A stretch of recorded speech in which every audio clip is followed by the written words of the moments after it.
Bonjour, merci d'être venu. On va vous parler, je vais faire rapide, on va vous parler de RGPD ou de GDPR, vous le mettez dans l'ordre que vous voulez, sans s'ennuyer. Donc je vous fais 30 secondes sur les règles du jeu. Il va y avoir 3 scénettes. Chaque scénette va brosser un cas lié à la protection des données personnelles. Sur scène, un consommateur bien énervé, un juge qui rendra son verdict, un avocat qui viendra défendre l'entreprise incriminée. Mais avant que le juge rende son verdict, vous, sur les chaises, il y a des feuilles coupables, non coupables. Donc on vous demandera de participer et puis de rendre, on va dire, votre jugement sur la scène 1, après la scène 1, la scénette 1, votre jugement après la scénette 2 et la scénette 3. Chaque scénette dure 5-6 minutes et ensuite, à la fin de chaque scénette, n'hésitez pas à poser les questions qui vous passent par la tête sur la protection des données personnelles. Voilà, et bien écoutez, c'est parti.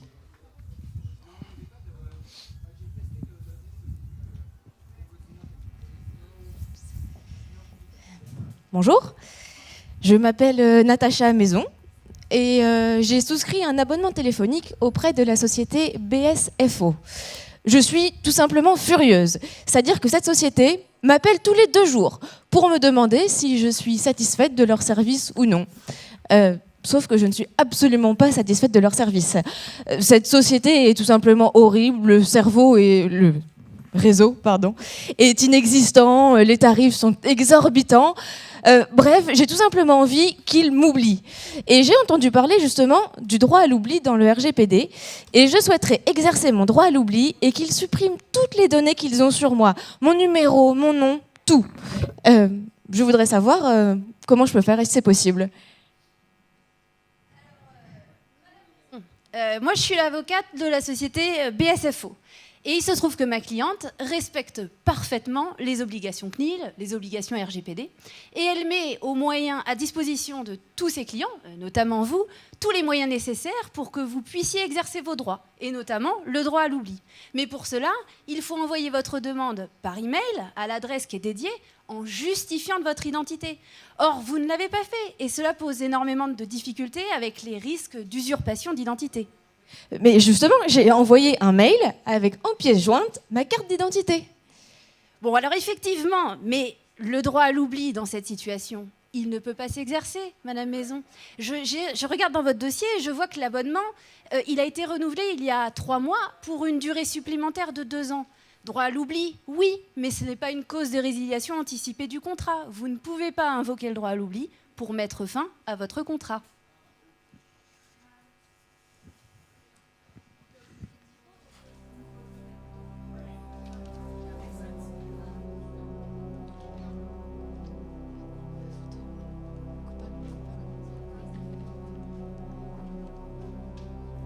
Je vais prendre... Ah si, ça y est, ça fonctionne. Donc là, on va vous demander, coupable ou non coupable, hein, qu'est-ce que vous en pensez? Vous avez entendu la plainte de Madame Maison, vous avez entendu les arguments de l'avocat, d'après vous, d'après vos connaissances, et puis d'après peut-être votre vécu. Alors je me penche un peu pour tout voir. Alors qu'en pensez-vous? Levez bien haut pour que je vous voie. Non coupable, hein, je vois beaucoup de non coupables. Hein. Non coupable pour la, on est d'accord, hein, pour la société. Bah oui. Alors d'abord, l'argument de l'identité soulevé par l'avocat est un bon argument qui a été mis en place par la société. Effectivement, le RGPD, notamment dans l'article 12. Alors je ne vais pas vous faire un cours de droit, c'est pas ça, mais juste pour que vous ayez des petits réflexes. Article 12 avec les obligations du responsable de traitement. Donc, dans cet article 12, il est bien dit qu'il faut évidemment vérifier l'identité de la personne qui revendique ses droits. Imaginez que Madame Maison, en fait, est Monsieur Maison. En plus, là, on a affaire à un opérateur téléphonique. Monsieur Maison, donc, contre l'avis de Madame Maison, demande à récupérer les données et même à les effacer, droit à l'oubli. Ça peut être juste catastrophique. Donc, bon réflexe et de la société et de l'avocat de soulever l'identité. Le droit à l'oubli, bah oui, Madame Maison, c'est pas une cause de résiliation. C'était bien inférieur au contrat. C'est vrai qu'on pourrait en discuter, d'ailleurs, on l'a fait en interne sur pourquoi pas une liberté publique, pourquoi pas reconnaître dans le droit à l'oubli une liberté publique, mais non. C'est inférieur, bien sûr, au contrat. Donc, ce n'est pas une raison pour qu'on puisse retenir votre demande d'exercice du droit à l'oubli. Revenez donc dans 2 ans pour que l'on oublie toutes vos données. Madame Maison. Voilà, donc sur ce cas-là, effectivement, la société n'est absolument pas coupable, bien au contraire. Hein, elle a tout bien fait et justement n'a pas provoqué des catastrophes en donnant les données ou en les effaçant de manière indue. Est-ce que vous avez des questions sur ce cas-là?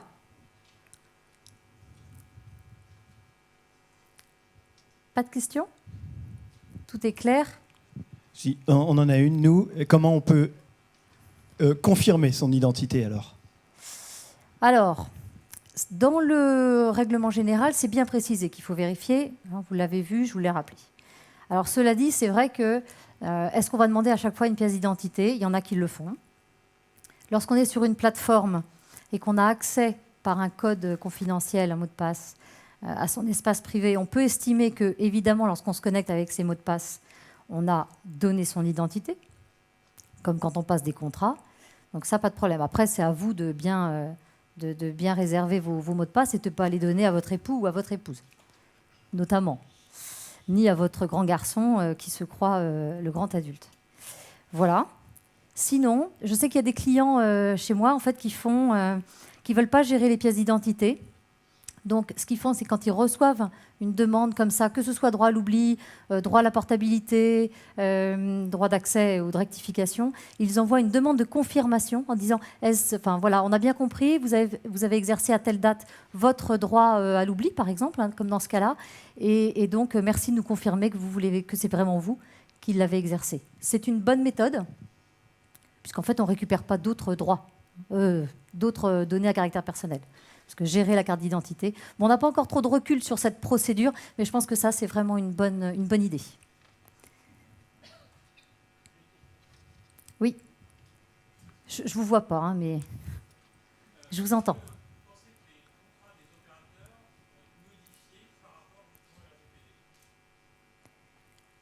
Vous me demandez mon avis ?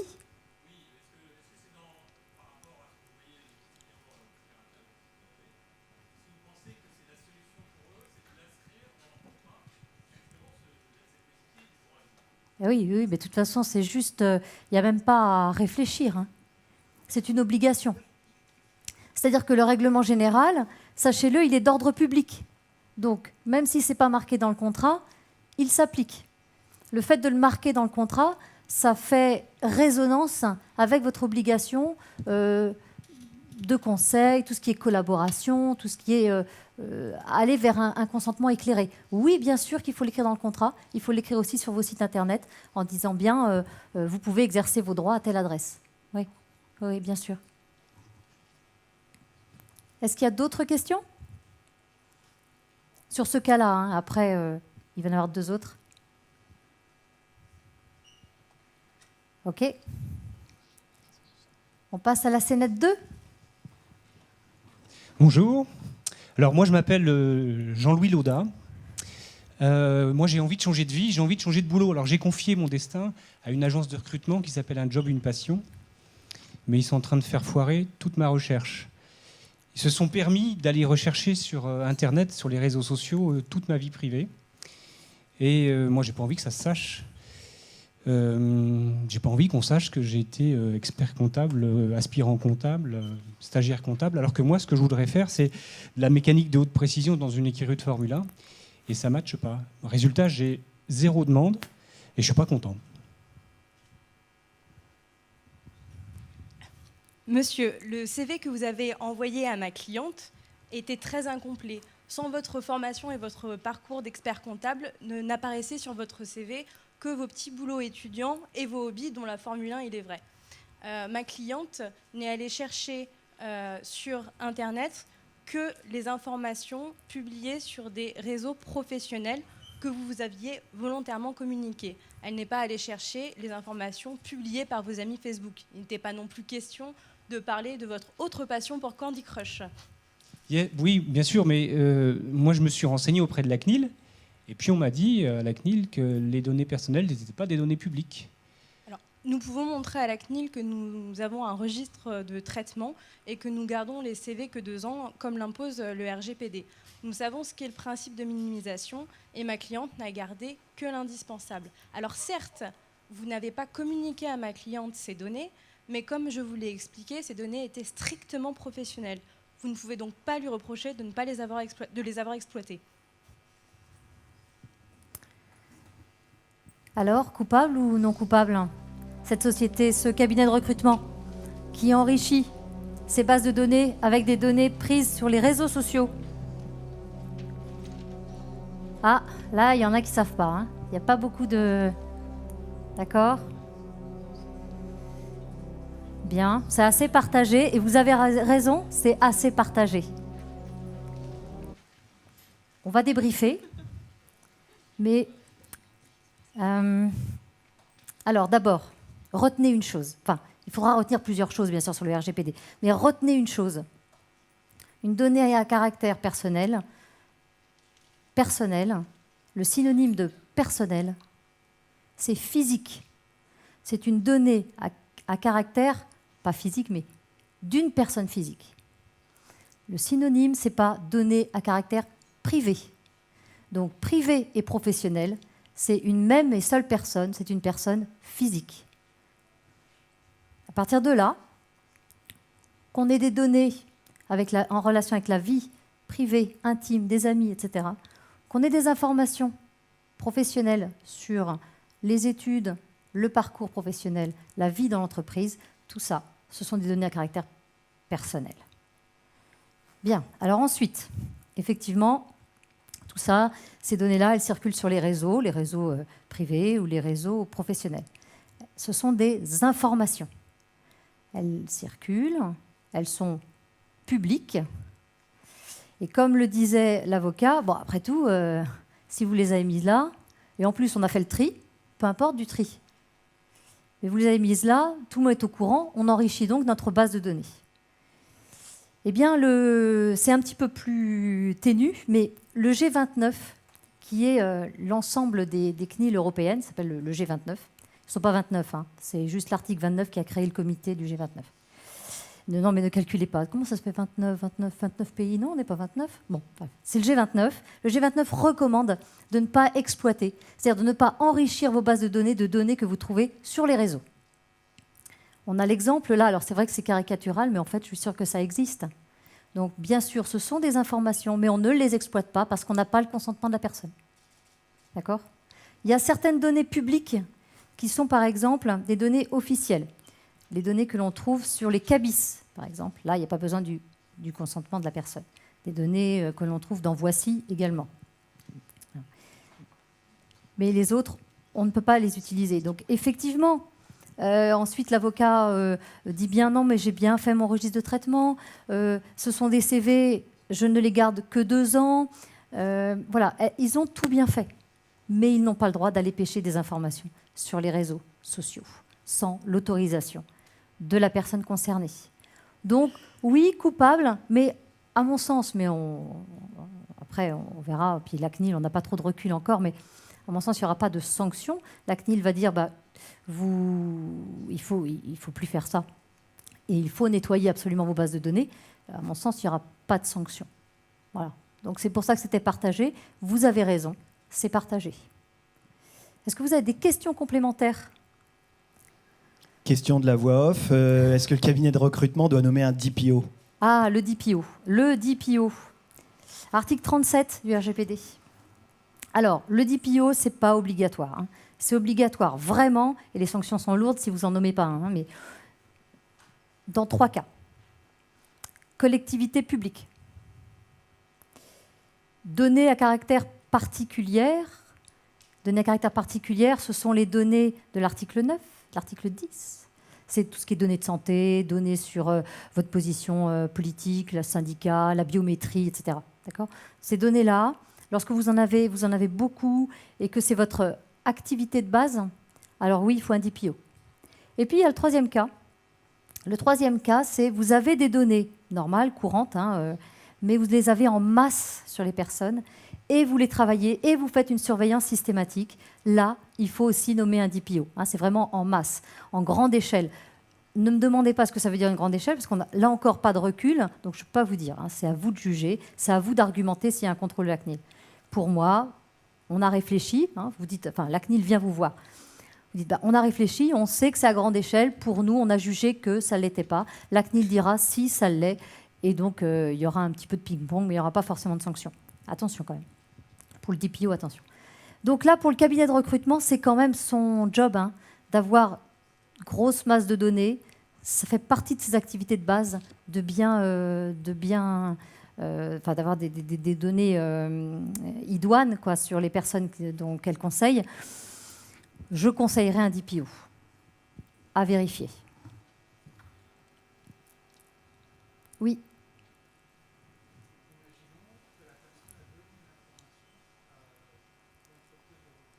Oui.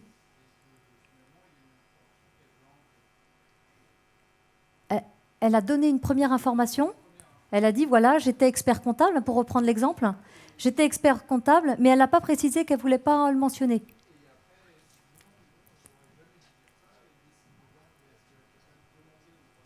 Il faut. Bien sûr, bien sûr. Ah bah oui, absolument, absolument, bien sûr. Oui, en fait, c'est vraiment c'est intéressant, si je peux me permettre. C'est intéressant ce que vous dites. Parce qu'en fait, le RGPD, c'est ça. Bien sûr, c'est un règlement, c'est un texte qui est important d'ordre public, supra-contrat, etc., qui est là pour redonner du pouvoir aux citoyens, à chacun d'entre nous.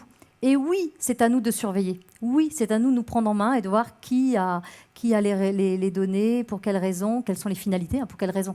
Les finalités, c'est du vocabulaire RGPD. Donc, voilà, ça donne... C'est vrai qu'il y a des sanctions, mais...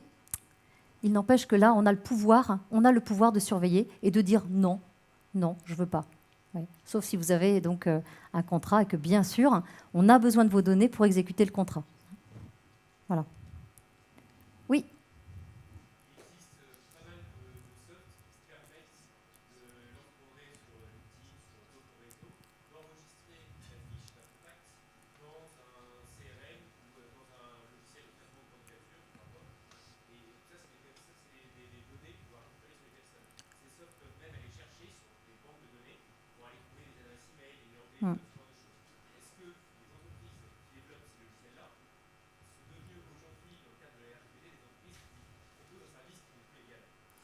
Non, mais il faut qu'ils deviennent. Non, le RGPD, il n'est pas là pour stopper l'activité. C'est un texte très business. Contrairement à tout ce qu'on dit, peut-être les journalistes, alors je ne veux pas vexer les journalistes, mais ce n'est pas du tout ça, mais c'est un texte business. Il faut juste respecter la procédure. Donc là, dans ce cas-là, c'est très simple. Enfin, c'est très simple. Il faut le faire. De toute façon, on n'a pas le choix. Donc, on collecte de manière indirecte des données sur les réseaux. Eh bien, en collecte indirecte, il faut qu'on donne toutes les informations à la personne concernée. Tout ça, il faut industrialiser. Il ne faut pas faire ça one shot. Voilà. Et lui demander, écoutez, on a ça sur vous. Est-ce que vous êtes d'accord qu'on le conserve? On a 30 jours pour le faire. Ou lors de la première utilisation. Donc 30 jours maxi. La première fois que vous avez un contact avec cette personne-là, il faut lui dire la première fois. Voilà. C'est ce qu'on appelle la collecte indirecte. On a collecte directe, collecte indirecte. En fait, ça fonctionne très, très binairement. Je ne sais pas si ça se dit, mais binairement, le RGPD. Article 13, collecte directe. Article 14, collecte indirecte. Et il y a toute la procédure derrière. Mais bien sûr que ce sont des sociétés qui vont se mettre en conformité et leur business va fonctionner. Il n'y a pas de raison. Il n'y a pas de raison. Troisième scénette. Oui, il y avait une autre question, pardon.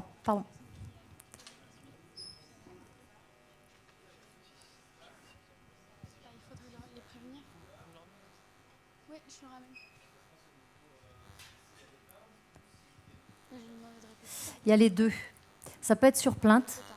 Ça fonctionne beaucoup sur plainte, notamment, non pas en fait des personnes concernées, mais des concurrents qui déposent des plaintes via la CNIL, sur le site. Donc oui, ça c'est un fort indice pour la CNIL. Et puis il y a les contrôles inopinés. C'est-à-dire que la CNIL, par exemple, pour les RGPD, elle a dit je vais commencer par les données de santé, je vais contrôler ceux qui en ont. Mais on n'est pas très inquiet parce qu'il y a déjà les hébergeurs agréés. Bon, ils vont commencer par là. Données financières. Et puis les gros sites comme Le Bon Coin, par exemple, enfin des gros sites comme ça qui sont qui ont beaucoup de données personnelles. Voilà. Après, ça se passe, soit vous ne savez pas que vous êtes contrôlé. De toute façon, ils envoient déjà, une fois qu'ils ont détecté, ils envoient un courrier pour demander des explications avant de débarquer. Où il faudrait vraiment quelque chose de vraiment évident, très laxiste. Enfin, vous faites vraiment n'importe quoi. D'abord, ils disent oh, on a décelé ça, est-ce que vous pouvez nous répondre? Comment ça se fait? Qu'est-ce qui se passe? Est-ce que vous êtes en train d'être en conformité? Voilà, c'est vraiment petit à petit. Ce n'est pas la DGCCRF, pas pour l'instant en tout cas. La CNIL, ce n'est pas la répression des fraudes. Troisième scénette? Ok, alors que moi, je m'appelle Jean-Marc Fiévreux. Chez les Fiévreux, ça va saigner. À côté, les autres cas, c'était de la gnognotte. Moi, l'année dernière, je suis venu au Web Today, j'ai découvert des objets connectés. Je m'achète un thermomètre connecté. Je suis fan de santé connectée. Je me pèse connecté, je me mesure connecté, je me brosse les dents connecté. C'est génial. J'ai toutes mes données de température qui remontent sur une appli avec un historique, J-7, J-3, le jour J. J'ai ma courbe de température. Donc c'est top. Rien que ça, je me sens mieux. Sauf que 3 mois après, là, toutes les semaines, j'ai chez moi, devant ma porte, le lundi, un laboratoire qui veut me vendre des essais cliniques. Le mardi, un vendeur de climatiseurs. Le mercredi, c'est des vendeurs de matelas. Le jeudi, j'ai oublié. Bref, c'est une ribambelle de gens. Donc, j'en suis sûr, Thermoderm Plus, la boîte à laquelle qui m'a vendu, et je l'ai acheté, je ne l'ai pas acheté en ligne, je l'ai acheté en boutique, ce thermomètre. Ils ont vendu mes données à d'autres entreprises qui viennent aujourd'hui me démarcher. Donc moi, j'ai bien lu mon RGPD illustré. Ils vont morfler. C'est 4% du chiffre d'affaires, c'est 10 millions d'euros, mais ils vont passer à la caisse. Bonjour Monsieur Fiévreux, je suis le conseil de la société Thermoderm Plus, donc société chez laquelle vous avez acheté votre thermomètre connecté. J'entends toutes vos remarques, mais je ne partage pas tout à fait votre point de vue. Parce que je vous indique d'abord que ma cliente, la société Thermoderm Plus, fait partie d'un groupe de sociétés. Et toutes les sociétés qui sont venues vous démarcher, ce sont des sociétés filiales de ce groupe. Et si je relis bien moi aussi mon RGPD, je regarde les considérants 47 et 48 et ils nous disent clairement que le transfert de données entre sociétés d'un même groupe est parfaitement autorisé. Et puis je rajouterais que tous les services proposés en ligne grâce à votre application étaient purement gratuits. Donc vous deviez légitimement penser que ces données seraient ensuite transférées, notamment parce que ma cliente, l'une de ses ressources principales, c'est justement la commercialisation de ces données. Donc je ne partage pas du tout votre point de vue sur ça. Donc vous pouvez commercialiser mes données sans mon consentement. Votre consentement, parlons-en, puisque quand vous avez acheté votre thermomètre connecté, je vous rappelle qu'il y avait une petite notice dans la boîte qui servait de mode d'emploi, mais sur laquelle il était noté noir sur blanc que ces données, les données que le thermomètre allait pouvoir collecter, pourraient ensuite faire l'objet d'un transfert. Donc votre consentement, vous l'avez donné, et ma société cliente, elle rejette toutes vos réclamations. Vous allez payer. Alors, qu'en pensez-vous, coupable ou non coupable?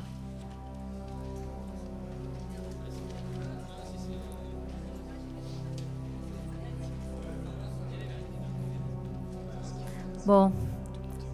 Alors, je suis très étonnée. Majorité écrasante du coupable, mais il y a quand même des personnes qui disent non, non coupable. Je voudrais bien les y voir, moi. Alors, on débriefe le cas. Alors, l'avocat est habile. L'avocat est habile, il dit, et c'est vrai, quand je vous disais que le RGPD était un texte business, ce qui n'était pas possible sous la 78 est possible aujourd'hui, puisqu'on a les deux considérants magiques 47-48 qui disent, alors 47 il dit la prospection c'est une finalité légitime, on parle d'intérêt légitime, la prospection, très bien, hurrah. Et le 48 qui dit bien le transfert de bases de données clients et salariés entre entreprises du même groupe, voire même entreprises affiliées à un organisme central. Donc on n'est même pas en relation mère-fille, on peut être aussi dans un réseau de concessionnaires ou dans un réseau de franchise, ce qui n'était pas tout à fait possible aujourd'hui. Donc là, effectivement, on peut se transférer ces données-là. Donc c'est très habile de retenir ça. Cela dit, il faut que les finalités, elles, restent cohérentes. Or là, dans le cas de M. Fiévreux, on passe d'une utilisation dashboard avec donc des données, thermomètres, etc. Et on se retrouve avec des sollicitations pour des matelas, je crois, des matelas, bon, et puis pour des expériences médicales. Bon, ça n'a juste rien à voir, donc l'argument du transfert n'est pas acceptable. Qu'est-ce qu'on relève encore? J'ai mon petit sèche. Je suis sûre qu'il y a plein de questions, mais... Ah oui, bien sûr, le consentement. Alors, le consentement, il faut qu'il soit libre. Donc ça, ce sont les personnes vulnérables. Et M. Fiévreux n'a pas l'air du tout d'une personne vulnérable. Donc là, on est bon, on est dans le consentement libre. Mais éclairé. Le consentement dans une petite notice, au fond de la boîte, écrite toute petite, et où il est indiqué qu'on consent à avoir des sollicitations des entreprises du groupe de société, bien sûr, ce n'est pas un consentement éclairé. Dans cette notice, on a surtout le mode d'emploi, on a peut-être où je vais trouver les pièces détachées, etc. Donc effectivement, là, l'entreprise a tout faux. Ce n'était pas facile comme cas pour Antoine, qui a bien travaillé pour essayer de trouver des arguments. Et là, alors, la solution, je rebondis sur ce que vous disiez sur la collecte indirecte. En fait, là, ça peut être aussi une solution. C'est-à-dire qu'on a Thermoderm Plus qui reçoit donc les données de M. Fiévreux et qui va les donner à ses filiales ou ses sociétés. Voilà. Et ces sociétés-là les reçoivent et collecte indirecte va redemander le consentement de la personne en disant bah, vous êtes chez moi, enfin vous êtes dans ma base de données, voilà, est-ce que vous êtes d'accord ou pas? Alors, je le fais un peu sec à la juriste, mais je suis sûre qu'il y a des agences de com qui vont vous les entortiller comme il faut bien pour que le discours soit plus glamour que le mien. Mais en gros, c'est ça qu'il faut faire. En gros, c'est ça. Article 14. Article 14. Voilà. Est-ce que vous avez des questions sur ce cas-là?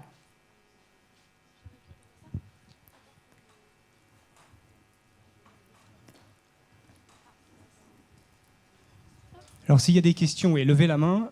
Le temps qu'on vous apporte un micro, c'est plus facile et on vous entend. Qu'est-ce qui définit un groupe pour les sociétés ici? Ah oui, d'accord, merci. Qu'est-ce qui définit un groupe? C'est-à-dire, est-ce qu'il suffit juste d'avoir des parts quelque part dans une société? En fait, j'ai du mal à voir justement comment ça peut s'étendre, cette notion. Oui. Le groupe de société, donc il y a l'article, je ne sais plus, je regarde Antoine, mais il y a un article dans le Code de commerce qui dit ce que c'est qu'un groupe. C'est-à-dire la relation fille-mère, il faut tant de pourcents, etc. Il y a le contrôle, il y a enfin tout ça. Ça, c'est connu, c'est le Code de commerce. Mais c'est vrai que dans le RGPD, c'est pas forcément, ça ne veut pas dire forcément lien capitalistique, puisqu'en fait, on parle d'organisme central. Donc un organisme central, ce n'est pas forcément capitalistique. C'est pour ça que je vous ai cité les réseaux de franchise ou le réseau de concession.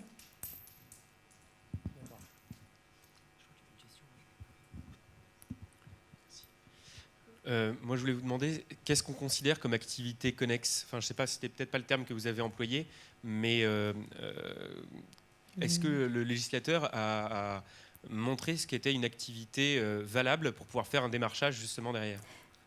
Vous parlez de la cohérence des finalités. Certainement, ça doit être ça. Alors, la cohérence des finalités, en fait, ça doit être compris de manière restrictive. Autant quelquefois, on peut être intérêt légitime, par exemple. Il y a beaucoup d'éléments dans le RGPD qui expliquent ce que c'est qu'un intérêt légitime, parce que c'est un des fondements de traitement. Hein, c'est l'article 6, c'est le dernier de l'article 6. Intérêt légitime. Donc c'est assez large. On peut essayer de se rattraper aux branches avec ce vocabulaire d'intérêt légitime. Cohérence des finalités, c'est restrictif. C'est-à-dire que le RGPD, mais c'était déjà dans la loi informatique et liberté, on dit, bon, si votre activité évolue un peu, c'est-à-dire que vous faites de l'auto, vous rajoutez une branche d'activité, les pneumatiques, c'est cohérent. C'est cohérent. En revanche, je vais vous donner un exemple. Il y a quelques années, donc c'est un exemple, une décision de la CNIL qui dit, c'était une banque qui avait utilisé sa base de données de clients compte bancaire, compte à terme, enfin compte bancaire, compte courant, pour envoyer de la prospection pour des assurances, des contrats d'assurance auto ou maison, je ne sais plus. Et là, la CNIL a dit non, la finalité n'est pas cohérente. Voilà, c'est juste pour donner un exemple éclairant. C'était la même banque pourtant. Et puis le concept de banque assurance, aujourd'hui, il existe, hein, on est très habitué. La CNIL a dit non, c'est pas cohérent. Donc, c'est très restrictif. Ici, C'est toujours dans l'esprit de protéger vos droits et vos libertés, nous, personnes concernées, personnes physiques concernées, pour ne pas les perturber, pour ne pas être perturbé comme monsieur Fiévreux, quoi. Maintenant, est-ce que Thermoderme Plus aurait proposé, allez, soyons inventifs, donc il a un thermomètre, qu'est-ce qu'il peut faire pour prendre la tension ? Après tout, oui, ce serait défendable de dire que c'est une finalité cohérente. Voilà. Donc c'est attention avec ce vocabulaire. Est-ce qu'il y a d'autres questions ? Alors moi j'en ai une question, Marie-Pierre. Oui, Jean-Loup. On peut parler de sanctions ? C'est oui. quoi les sanctions derrière tout ça ? Parce que ça a l'air de rien, c'est un sujet pas facile, le RGPD, et pour autant derrière les risques ils sont majeurs pour les entreprises et les marques. Oui. J'aime pas trop en parler non plus. Parce que je trouve que ce qu'il faut retenir du RGPD, c'est quand même toute la liberté qu'il nous offre, nous, personnes concernées, quoi. Mais c'est vrai que les sanctions peuvent être lourdes, puisque, enfin, je le rappelle, il y a 2 blocs. Je vous ai dit que c'était binaire, le RGPD. Ça marche toujours par 2. Il y a le bloc de 10 millions, 2%, et le bloc de 20 millions, 4%. 4% du chiffre d'affaires mondial. Alors, les 10 millions, c'est des sanctions assez mathématiques et grossières. C'est-à-dire qu'on va vous sanctionner parce que vous n'avez pas nommé d'IPO alors qu'il en faut un, vous n'avez pas fait de registre de traitement alors qu'il en faut un. Des choses comme ça, assez mathématiques, ça ne me vient pas à l'esprit là, mais c'est assez, vous l'avez ou vous ne l'avez pas, quoi. Alors, voilà. Et les 20 millions, c'est aussi très important, mais on peut discuter. C'est-à-dire que, par exemple, on a une grosse base de données, on a beaucoup d'informations dedans, on connaît le principe de minimisation. Vous vous souvenez, le privacy by default, vous n'avez que les données qui vont avec vos finalités, et puis vous en gardez trop par rapport à vos finalités. Et là, il y aura une discussion avec la CNIL, c'est-à-dire que vous leur direz « Non, mais moi, j'ai besoin de toutes ces données pour mes finalités ». La CNIL dira « Non, je ne suis pas d'accord ». Voilà, là, il y aura une discussion, et là, il peut y avoir, donc on peut basculer dans ce type de grosses sanctions, quoi. Voilà. C'est un peu Espérons que ça n'arrive à personne. Mais on ne connaît pas encore comment va réagir la CNIL, quoi. Il n'y a pas eu de sanctions de cet ordre-là encore. Non, alors c'est très simple, c'est parce que avant octobre 2016, la CNIL était limitée à 150 000 €. Ça ne faisait pas très peur à Google. Avec 2016, c'est passé à 3 millions. Et là, on est très étonné parce qu'il n'y en a pas eu. Vous avez les 2 dernières, là, Darty et Optical Center, je crois. Enfin, je crois que c'est Optical, c'est un opticien, mais Optical Center, je crois, 250 000 €. Donc c'est plus, mais ce n'est pas encore les 3 millions, alors qu'elle pouvait sanctionner 3 millions. Elle ne l'a pas fait. Enfin, je n'ai pas dit que Darty devait être sanctionné. Ce n'est pas ce que j'ai dit. Voilà. Et donc là, maintenant, là, on explose. On est à 10 millions, 20 millions. On ne sait pas. Alors, est-ce qu'elle va frapper très fort pour que les entreprises en prennent conscience et soient raisonnables et tentent vraiment de respecter le RGPD ? Ou alors elle va se montrer très gentille et très conciliante et du coup les entreprises ne vont pas le respecter ? Je ne peux pas vous dire. On attend ça avec impatience. En tout cas, nous on trouve ça salutaire, les data maniacs, ce RGPD, parce que ça met du sens dans la data. Enfin, dans la vision qu'on en a. Si on a créé Data Maniac il y a 2 ans maintenant avec Samuel, à partir des idées du phare, c'est parce qu'on considère que la data, ça reste un mot quelque part et que les entreprises ne se mettent pas en mouvement. Et pour autant, on le sait, c'est le sang qui coule dans les veines, ou c'est du pétrole, ou c'est vital pour les entreprises, quoi. Et le RGPD, ça arrive à un moment où justement ça met du sens, ça crée une obligation, ça met du sens, ça valorise, ça donne une valeur à la data. Et en ce sens-là, je trouve ça plutôt pertinent. Pour autant, je trouve que le 25 mai est passé et quelques entreprises majeures, on a reçu tous plein de mailings nous disant qu'ils se mettaient en conformité. Et pour autant, les PME, les entreprises que je croise, moi, ça reste encore en devenir, on va dire. Il y a beaucoup de travail. Enfin, quand même, il y a beaucoup d'entreprises qui sont en chemin vers la conformité, quand même, de plus en plus. Quoi vous dire d'autre ? De toute façon, il faut le faire. On peut pas.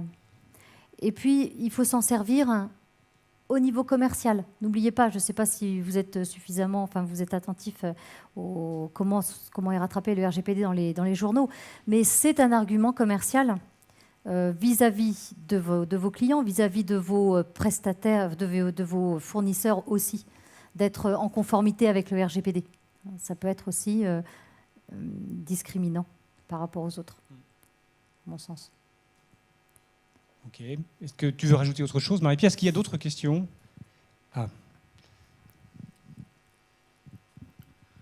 J'ai entendu parler récemment d'une loi qui avait été votée, le secret des affaires, qui Oui. protège un peu les entreprises justement d'informations que les salariés pourraient sortir. Si demain il y avait un employé qui travaillait chez Facebook et qui trouvait que l'entreprise ne respectait pas la RGPD, est-ce qu'il serait protégé par la loi? Est-ce que c'est une information qui pourrait être diffusée ou il pourrait être attaqué? Les lanceurs d'alerte. Ouais.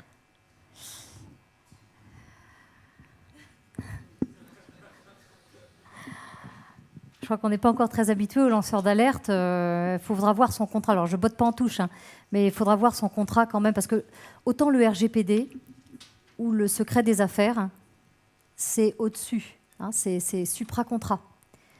Lanceur d'alerte, il n'y a pas de statut, hein, donc il aura son contrat de travail. Donc s'il n'exécute pas son contrat de travail, il sera défaillant. Alors il peut se transformer en chevalier blanc, il n'y a pas de souci. Il assume, mais oui, ça c'est pas évident qu'il soit protégé.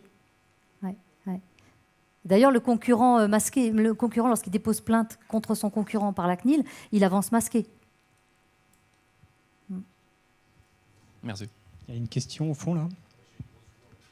Vas-y Jean-Pierre, avec ta grosse voix. Ouais. Okay, merci.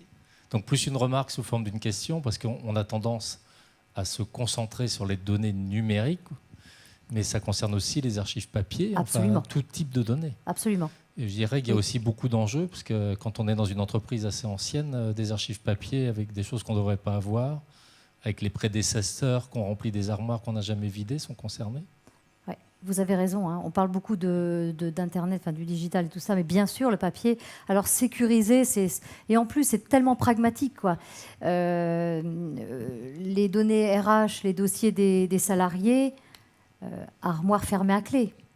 Les cassettes d'archivage, enfin, je ne sais pas quoi, coffre fermé à clé. Et puis la clé, tout le monde ne sait pas où elle est. Enfin, c'est la procédure interne dans le registre de traitement. Vous savez, oui, il y a plusieurs questions à répondre. Et il y a cette sécurité. Et la sécurité, c'est de la procédure interne. Donc il faut se pencher dessus. C'est vrai que c'est un peu fastidieux, mais c'est assez... D'abord, ça sert.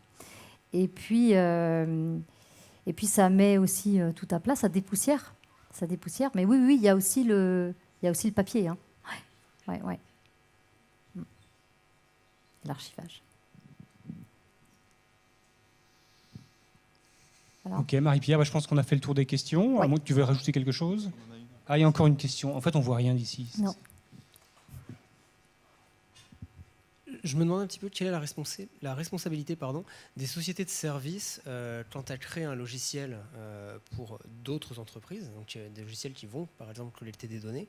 Est-ce qu'elles sont responsables justement de faire un peu un lever de drapeau en disant attention, pensez à prévoir qu'on puisse effacer les données, restituer les données, etc.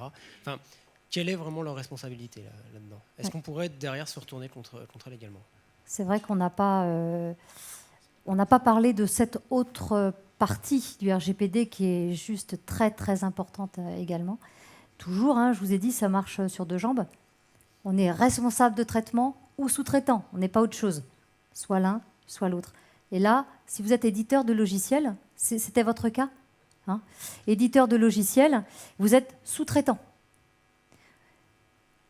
Toute la chaîne des contrats du responsable de traitement, il peut y avoir plusieurs responsables de traitement, mais responsable de traitement, sous-traitant, c'est une chaîne. Et là, responsabilité solidaire. Donc il va falloir, et vous ne pouvez pas limiter votre responsabilité comme on fait dans tous les contrats B2B, avec les clauses exclusives parfois, mais souvent limitatives de responsabilité. Là, ce n'est pas possible, puisque c'est d'ordre public. Donc les clauses seront nulles. Le contrat ne sera pas nul, mais les clauses seront nulles. Bien, alors... Vous avez votre contrat. Donc, comment faire pour limiter au maximum votre responsabilité? Oui, il y a une obligation de conseil. Chacun se tient par la barbichette. Et donc, il faut décrire très précisément quelles sont vos prestations.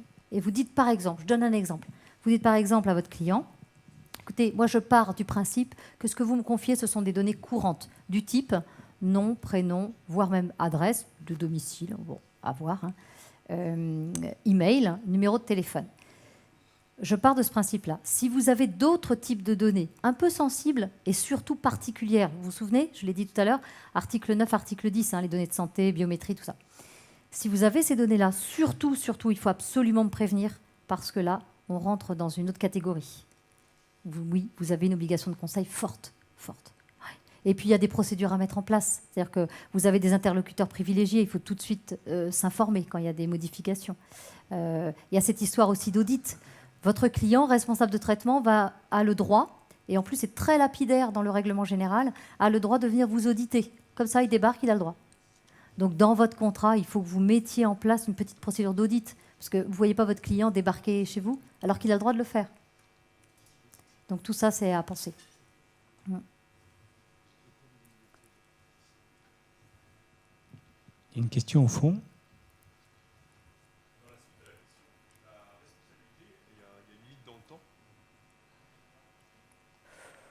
Il y a une limite dans le temps, dans la responsabilité. Tant qu'il y a le contrat. Par exemple, moi je développe un site web avec des fonctions pour collecter des données clients, d'utilisateurs. Ma responsabilité, elle est engagée pendant combien de temps? Parce que vous n'avez pas de prestation de maintenance. Voilà, par exemple, moi je ne suis pas de support dessus. Vous développez, puis après vous livrez, et conformité, pas conformité, et voilà. C'est ça? Oui. Puis après, il n'y a pas forcément de maintenance. C'est exactement. Vrai. Eh bien, on va prendre au jour J si c'était bien conforme avec RGPD, c'est-à-dire est-ce que vous avez bien mis toutes les petites phrases qui vont bien sous les formulaires, si vous avez bien conseillé, c'est pas à vous de les écrire, hein, mais les mentions légales, la politique de confidentialité, de protection des données, c'est à eux de le faire, hein, c'est pas à vous de le faire. Vous dites qu'il faut le faire. Voilà. Et puis après, c'est conforme, c'était conforme à telle date. Après, si la CNIL évolue, renforce tel droit, baisse tel autre. Non, ce ne sera pas votre responsabilité. Non, bien sûr. Mais oui, conseillez bien. Hein, faites bien un beau paragraphe là, en disant tout ce que le client, en tant qu'éditeur du site, doit faire. J'avais une petite question, en fait, une deuxième. Le niveau de confidentialité des données, est-ce qu'elle est différente selon les pays ou après, de toute façon, les règles s'appliquent partout pareil? Je vous donne un exemple concret. J'ai travaillé pour des clients anglais qui, pour le recrutement, dans les formulaires de recrutement, posaient des questions sur la sexualité, sur la religion, sur ce genre de choses, alors que ce n'est pas des choses que l'on trouve en France, par exemple. Est-ce qu'en Angleterre, par exemple, au niveau du droit, on va considérer que finalement c'est des données qui, dans ce cadre-là, qui sont peut-être moins confidentielles parce qu'on les demande à tout le monde? Parce qu'il n'y a pas de question, c'est pas tabou pour eux, quoi. Parce que c'est pas tabou pour eux, culturellement. Alors j'ai pas mon règlement.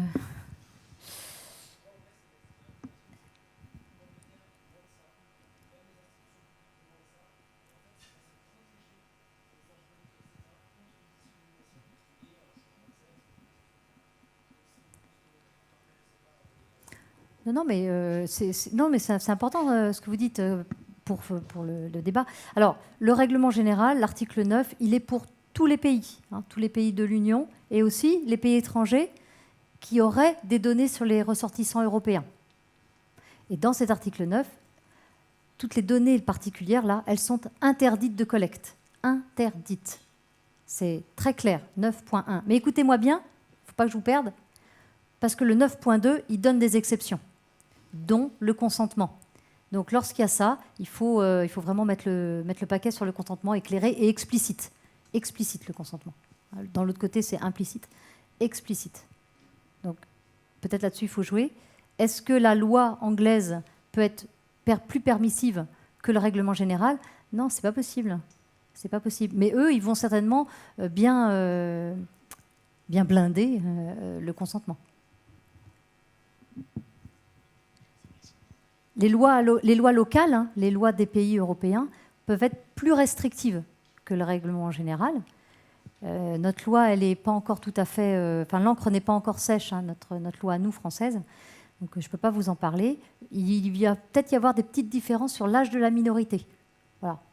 parce que c'est 16 ans dans le règlement général, ça peut être 15 ans en France. Bon, voilà. Mais certainement pas permissif. Oui, bonjour. Une question au niveau fiscal. Est-ce qu'il y a une aide fiscale ou financière pour les entreprises pour la mise en place de cette réglementation? J'en ai pas connaissance, sinon je vous l'aurais dit dès le début. Mais bon, donnez l'information si vous la connaissez. Non, c'est pas remboursé par la sécurité sociale. Non. Bonjour. Dans le cas que citait monsieur sur la collecte de la vie sexuelle, etc., est-ce que l'entreprise respecte le principe de proportionnalité ? Puisque on collecte des données qui ne sont pas forcément nécessaires au traitement. Alors, il y a plusieurs choses. Ce que vous dites, si ce n'est pas nécessaire au traitement, c'est interdit, quoi qu'il en soit, même si c'était une donnée classique, courante. Hein, c'est interdit. Parce que c'est le principe de minimisation. Et après, sur le sexe, c'est plutôt sur la vie sexuelle, en fait. Hein. Après, que vous soyez un homme ou une femme, ça fait partie de notre personnalité, enfin de notre reconnaissance de nous-mêmes. Enfin, voilà. Les données qui sont interdites, c'est la vie sexuelle. Je ne sais pas si j'ai répondu à votre question.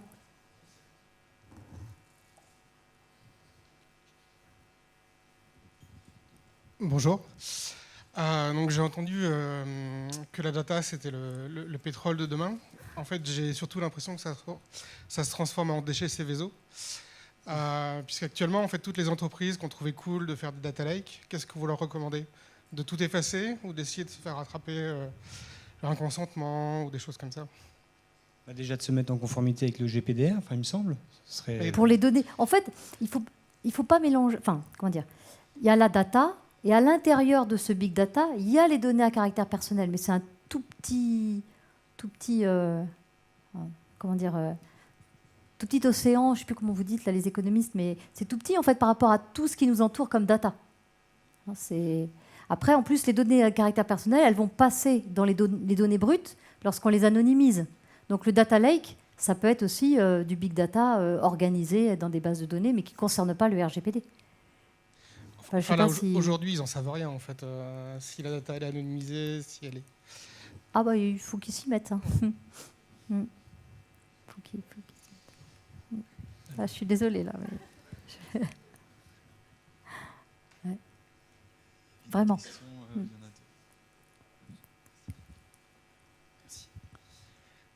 Dans cette démarche de mise en conformité, on a parlé tout à l'heure justement des données qu'on pouvait collecter à l'insu d'une personne où on allait lui demander son consentement. Toutes les données passées qui ont été collectées à l'insu de la personne.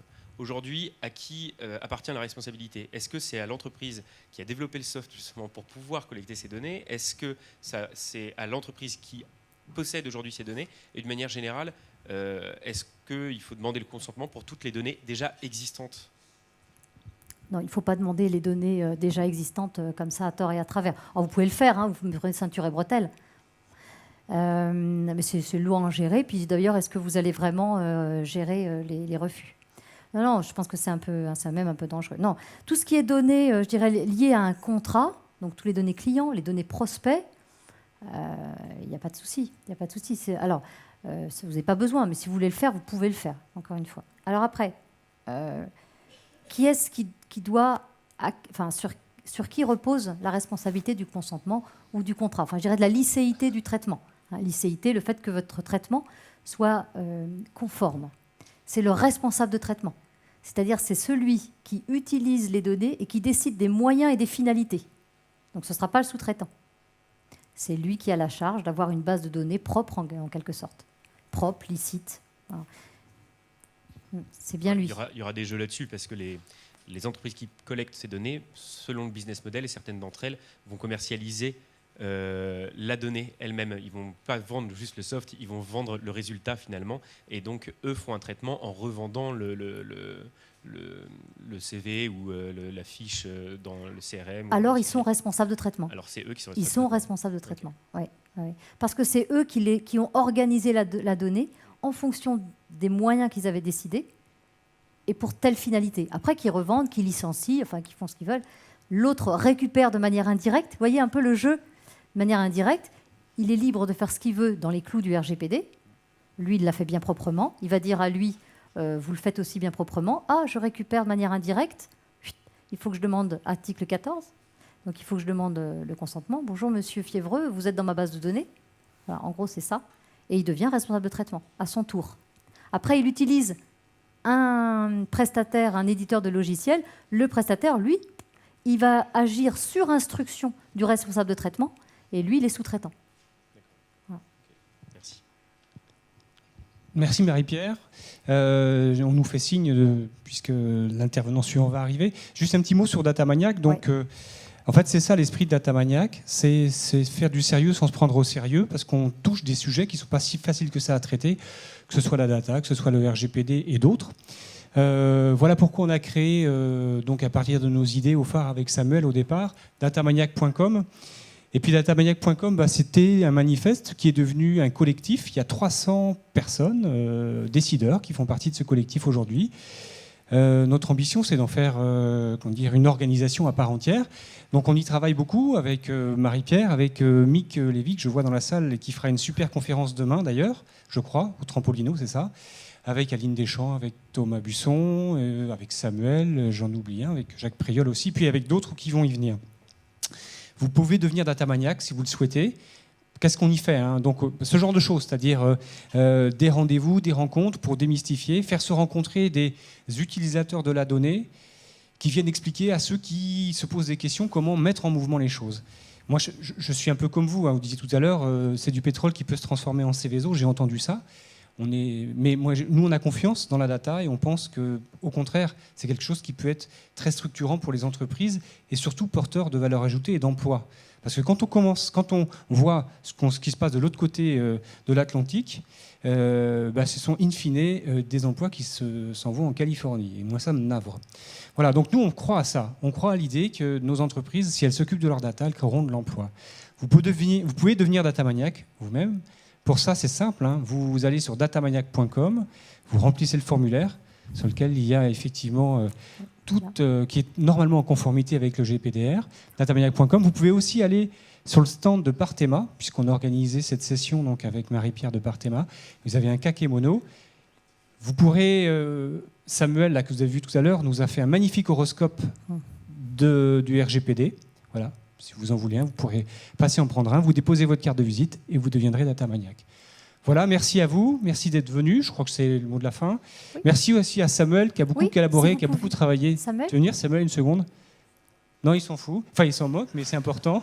Si, parce que Samuel, en fait, Samuel, il est... C'est quand même Samuel et Manon. C'est quand même lui qui a toutes ces idées-là, et je trouve que, voilà, Samuel et Manon, ils ont bien travaillé sur ce sujet. Oui. Voilà. Samuel et Manon, qui est étudiante à Audencia. Bravo à vous.